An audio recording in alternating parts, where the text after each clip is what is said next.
रथ निर्माण करी चर्चारे पिपिली दर्जीसाई ग्राम युव कारिगर अक्षय महापात्र।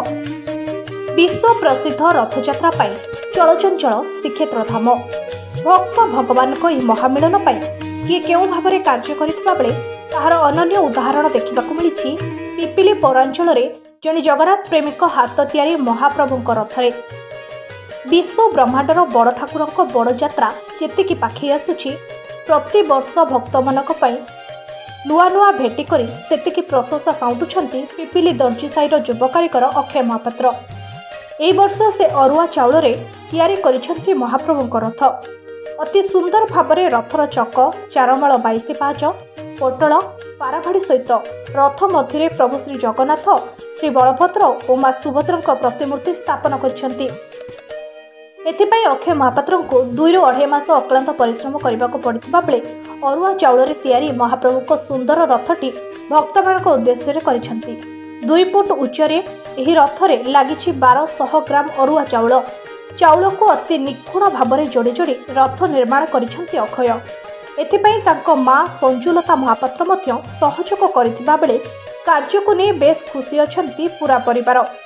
यह पूर्व से दियासिल काठी और सोलरे महाप्रभुंक रथ और मूर्ति निर्माण करथिले, जाहाको नहीं अक्षय को खूब प्रशंसा करा जाउथुबा बेले स्थानीय दर्जीसाई बासिंदा और अंचलर बुद्धिजीवी माने तांकर एभଳି कार्य दक्षता पई उत्साह करिसंती।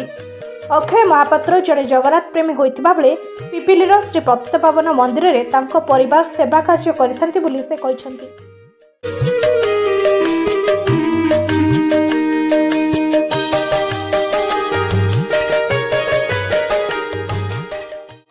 Report पिपिल news.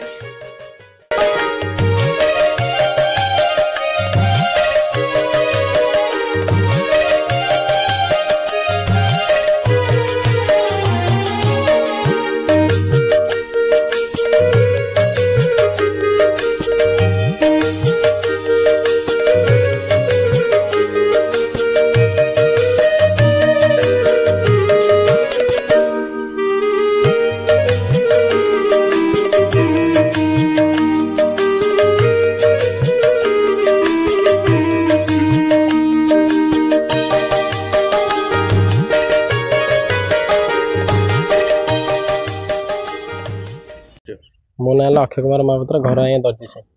यहाँ आज्ञा मु 2 फुट उच्चता विशिष्ट रथ प्रस्तुति करछि। 1220 मिलीग्राम से चाउल प्रस्तुत होइछि। आज्ञा मु 13 वर्ष सोलर रथ तैयारी करथिली। 8 वर्ष डियासिल काठी रथ तैयारी करथिली। ए वर्ष अरुआ चाउल रथ तैयारी करछि। मु बहुत आज्ञा खुशी भी अच्छी। प्रति वर्ष जो रथयात्रा पड़े आसे कौन गोटे मनर गोटे भाव विगल पड़े आसे जगन्नाथ प्रति प्रति वर्ष एमती किसी नुआ नुआ भेराइटी किसी जिन तैयारी कर मो मनर के भावना पड़े आसे। रथर चतुर्धा मूर्ति जगन्नाथ देवी सुभद्रा बलभद्र को स्थापन कर घोड़ा चारमाल सबू लगी 22टा पाहाच विशिष्ट प्रभु प्रभु चढ़ी भितर को जी सब प्रकार कर बहुत खुशी जहाँ कमटा भी सरीगला भाभी नी सर बहुत जन चेष्टा कर समय मिले प्रतिदिन राति माँ बसे माँ टे साहय करे जहाँ भगवान देवर सरी जाए बहुत खुशी रथ निर्माण मन भक्ति रुहे मन रथ निर्माण करे प्रभुंर एमती गोटे मैंने कौन प्रभुंर एत आशा पड़े आसे मैंने बहुत खुशी लगे मैंने कमटा मानने जोड़ा भावुती कर प्रभु आज्ञा पूरा कमटा भी जोरसोर सरी जाए मुझे भाभी नी सर बोली जहाँ सरीगला बहुत खुशी। आज्ञा परिवार मो बाबा बाबा माँ भाई समस्ते सहयोग कर समस्त आशीर्वाद अच्छी जहाँ खुशी।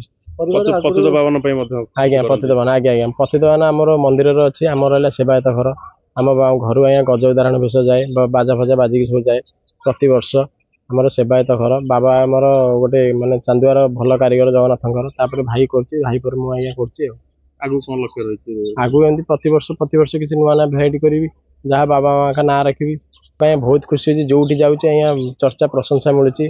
आमर आर वर्ष पिपिली एनएस तरफ आज्ञा मत सम्मानित कराइला संगठित हिंदी तरफ आज्ञा सम्मानित कराइला मुझे बजार मेलन भी आम साई मेलन मत सम्मानित कराइला आज्ञा बहुत खुशी अच्छी। मो ना संजुलता महापात्र आम घर पिपिली दर्जीसाई आमर गोटे सेवायत घर चांदुआ कारीगर